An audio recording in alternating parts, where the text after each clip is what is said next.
أهلا بكم يا أحلى متابعين. إنه ردائي بلكم قصة ألمنا اللي قلبها مليون أسرار. قصتها تخليكم تعيشوا معي كل لحظه وتحسوا بكل نفس وكل دقه قلب. بس قبل ما أبدا عائزكم تعملوا لنفسكم جو هادية، اقفلوا الباب، حطوا السماعات في ودانكم وسيبوا الدنيا وراكم، لأن القصة دي لأي حد القصة دي لكم أنتم اللي بتحبوا تسمعوا الحكايات اللي فيها مشاعر حقيقية وذكريات بتوجع وتضحك في نفس وقت. أنا سحر عندي 40 سنة وعمري ما كنت أتخيل أن يوم من الأيام هاجي أحكي لكم عن اللي حصل بيني وبين ابن عمي خالد. يمكن تقولوا فرق السن كبير، يمكن تقولوا الدنيا تغيرت، بس اللي حصل كان أكبر من أي كلام. القصة دي مش بس عن البحر والنصيف، القصة دي عن حاجات جوانا، عن مشاعر بنخبيها سنين وفجأة تخرج في لحظه ما بنبقوا إيش مستعدين لها. خليني أرجع بيكم لأول اليوم. كان الصيف مولع، الحرمش سئيب حدسي حاله وكل العائلة قررت تروح النصيف ذي كل سنه. لمينا نفسنا كل بيت بعربيته وطلعنا على البحر. الضحك انهزار صوت العيال، ريحه الفطار اللي على الرمل، كل حاجة كانت بتقول أن اليوم ذهائبك مختلف. بس أنا جوايا كان في حاجة ثانية، حاجة مش قادرة أقولها لحد. أنا إرملت من 10 سنين، جوزي الله يرحمه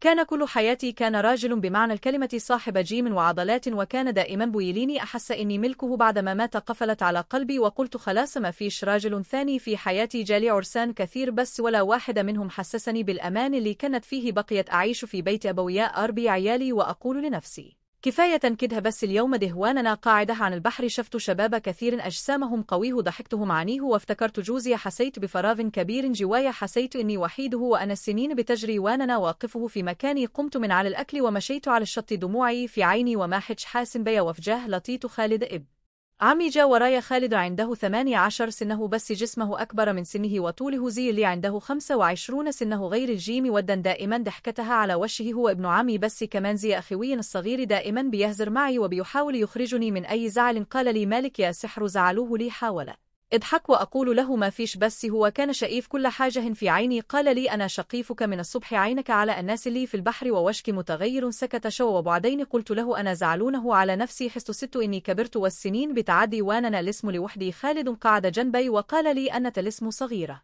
واللي راح ما يرجعش، بس اللي جاء ممكن يكون أحلى. كلامه كان بسيط بس دخل قلبي. حسيت إني محتاجة أتكلم. أفضفض. اطلع لي جوايا، حكيت لها عن جوزي، عن العرسان اللي رفضتهم، عن خوفي من الوحدة، وعن حاجات تانية مش قادرة أقولها لأي حد. خالد كان بيسمعني والشكل شكلها اهتمام. حسيت أنه مش مجرد شاب صغير، حسيت أنه راجل كبير وعقله أكبر من سنه. ضحك وقال لي تعالي ننزل البحر نغير جو وننس كل حاجة. وافق ونزلنا البحر سوا، بعيد عن العيلة، بعيد عن الزحام. المياه كانت برده والموت كان عالي. كنا بنلعب ونضحك وكل شوي الموج زقوا عليها وأنا أضحك وأقول لنفسي يمكن دي فرصه أعيش. لاحظه فرح. خالد كان بيهزر معي وكانت حاسة إني رجعت صغيرة، نسيت همومي ونسيت الدنيا كلها. بعدما تعبنا من اللعب رجعنا للشط ولقينا العائلة بتند علينا بابا. سالني كنتم في سحر؟ قلت له كنا عند الشط الثاني بنلعب في المياه. عدت الليلة وكل واحد دخل أوضته، بس لما جينا ننام حصلت المفاجأة. الشقة كان فيها 6 أوض وكلا أوضه مليونه، ما فيش غير أوضه واحده فضيه وسرير واحد. بابا قال يا خالد نعم أنت وسحر في ألده أن تزي الأخوات. حاولت أضحك وأقوله يا بابا أنا كبير وخالد صغير. قال لي أن تزي أمه ما فيش حاجة. دخلت ألده وخالد ورايا. حسيت بتوتر غريب، مش عارف أتكلم ولا أتصرف. دخلت الحمام تشطف ورجعت لقيت خالد نائم على السرير. قلت له خليك مؤدبا، اللي حصل في البحر أنه عود كان هزار. ضحك وقال لي أنا ما عملت حاجة، الموجه هي اللي كانت بتزقني. حاولت أغير الموضوع وقلت له أنا تعبانه وعايزه أنام. قعدنا شويه في هدوء وكل واحد فيناه أسرح في أفكاره، بس وأنا نايمه حسيت بحركات غريبة. خالد كان بيحقي واليمد يده وأنا عملت نفسي نايمة. حسيت أنه بيحاول يلمس حائجات مش المفروض يلمسها، بس أنا سكا مش عارف أتكلم ولا أتصرف. عدت الليلة وأنا قلبي بيرفرف عارفه تدخوف ولا حاجة. ثانيه يوم صحينا ورحنا البحر. ثاني اليوم كان عادي بس جوايا كان في نار مش قادرة أطفيها. حسيت إني محتاجة أتكلم مع حد أقول لها اللي حصل وافهم نفسي. أنا لي ساكته. رجعنا البيت وقعدت مع صاحبتي من حكيت لها كل حاجة من أول اليوم لحد آخر لحظه. وانقالت لي اللي حصل غلط، بس أنت محتاجة تتجوزي، محتاجة تعيشي حياتك من جديد. فكرت في كلامها وحسيت إني فعلا محتاجة أبدا من جديد. عد من عندي من واننا دماغي مليانة الأفكار مش قادرة لا أرتبها ولا أفهمها. كانت طول عمري بقول لنفسي أن الوحدة أرحم من إني أعيش مع حد. مش حاسة معاده بالأمان، بس الليلة دي حسيت أن الوحدة ثقيله، وأن القلب مهما حاول يقص بيضعف في لحظه وبيحتاج حظا دافي كلمه حلوه أو حتى ضحكه من القلب. رجعت البيت، لقيت خالد قاعد في الصالة ماسك موبايله وبيضحك على فيديوهات. أول ما شاءني ابتسم وقال لي صباح الخير يا سحر. ابتسامته كانت بريئة بس جواءها حاجة مش مفهومه. حسيت إني مش قادرة أبص في عينيه. كان ليه حصل بالليل؟ كان حلم أو يمكن كابوس؟ حاولت أتصرف عادي. دخلت المطبخ أعمل شاي وسمعته بيقول عايز شيء معارك. قلت له تعال، بس من غير هزار. قعدنا على السفره وكل واحد فينا بيحكيول يهرب من عيون الثاني. خالد بدأ يحكي لي عن الكل، عن صحابه، عن الجيم، وأنا كانت بسمعه بنصي ودنا وسي سرحان في اللي حصل. فجاره قال لي أنا زعلانه مني. سكت شو وبعدين قلت له لا، بس اللي حصل امبارح كان غريب. أنا مش متعودا على كده، وأنا كمان مش المفروض تتصرف كده. خالد اتكس وبس الأرض وقال أنا أسف يا سحر، والله ما كان قصدي ضايقك، أنا بس مش عارف. حسيت إني عايز أكون جنبك. الكلام خرج منه تلقائي من غير تفكير. حسيت أنه فعلا مش طفل وأنه فاهم أكثر من سنه. قلت له خالد أنا ابن عمي وأننا بحبكزية أخويا، بس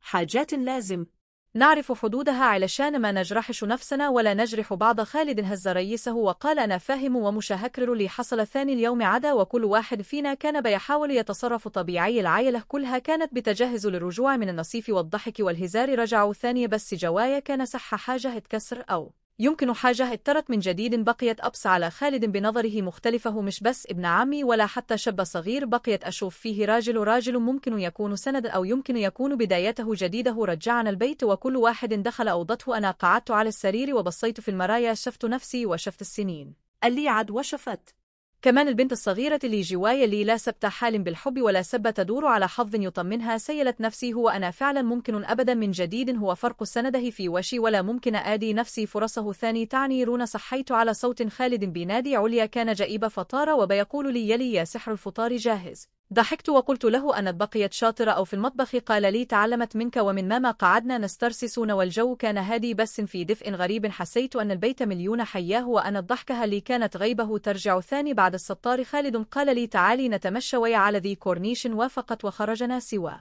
الهواء كان عليل والبحر قدامنا واسع، كانه بيحضن الدنيا كلها. مشينا جنب بعض وكل واحد سينا سكن، بس السكت كان مريح. فجاره خالد وقف وقال لي سحر أنا عايز أقولك حاجة. بصيت له وقلبي دق بسرعة. قال لي أنا عارفه أن فرق السن كبير وعارفه أن الناس هتتكلم، بس أنا حاسس إني بحبكش حب طفل ولا أحب مراهق. أنا فعلا بحبك وعاية أكون جنبك طول عمري. الكلام وقع عليه زي الصاعقه. عمري ما كانت أتخيل أن خالد هيقول كده. سكت ومش عارفه أرد. دي دموعي نزلت من غير ما أحس، وخالد قرب مني وقال لي لو مش حسه تنزي قولي لي وأنا هبعد، بس لو في قلبك مكان لو أديني فرصه أثبت لك إني استانك. وقفت قدامه وكل ذكرياتي قدامي، جوزي السنين اللي فاتت، الوحدة، الخوف، وكل حاجة كانت بداريها جوايا. حسيت إني ما احتاجه آدي نفسي فرصه حتى لو الناس كلها قالت. قلت له خالد أنا خايف من كلام الناس وخائفه من فرق السن وخايف يظلمك معي. خالد مسك أيدي وقال لي أنا مش طفل، وأنا اللي اخترت أنت اللي علمتيني أكون راجل، وأنا اللي وقصت جنبي في كل حاجة أديني فرصه ولو فشلت أنا إليها. تحمل الكلام صادق وعيونه كانت مليون. حبه حسيت إني لأول مرة 8 سنين قلبي بيلقص من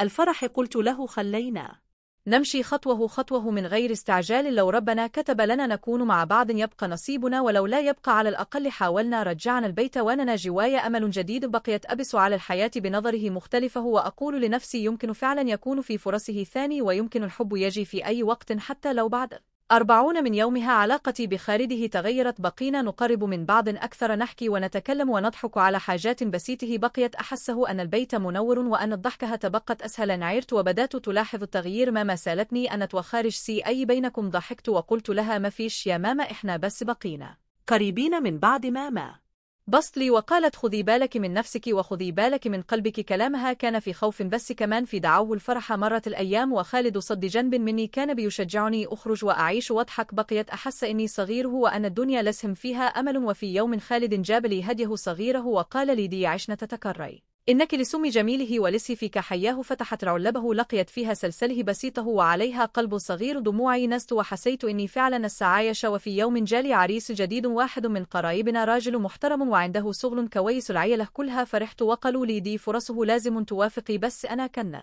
محتاره قلبي مع خالد. وعقلي بيقول لي فرق السن كبير والناس مش هتسكت. قعدت مع منين وحكيت لها كل حاجة من قالت لي أن تقول ليها تعيشي بش الناس اسمعي قلبك ولو حسه أنك حتكوني سعيدة مع خالد ما تضيعيش الفرصة. قعدت مع نفسي وفكرت في كل حاجة، فكرت في السنين اللي فاتت وفي الوحدة وفي الحب اللي لقيته فجاه. سالت نفسي هو أنا استعلال أكون سعيدة هو ممكن أبدا من جديد؟ وفي اللحظة دي قررت آدي نفسي فرصه وادي خانه فرصه. مرت أيام وأنا في حاله ركب كل يوم أصحى وأسال نفسي يا قدر أواجه الدنيا وامشي وراء قلبي ولا اسمع كلام الناس واسن مشاعري زي ما عمل.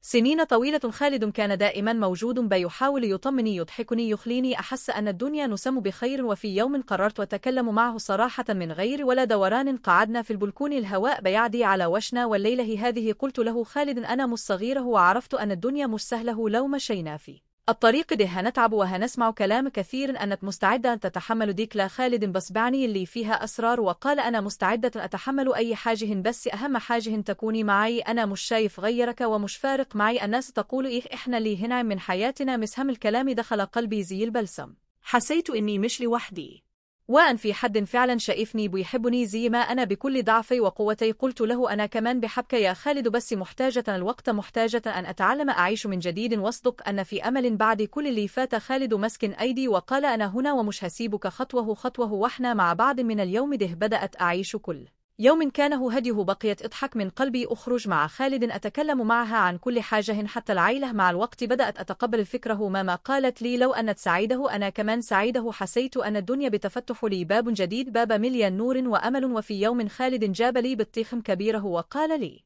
فتكرهت يوم البحر.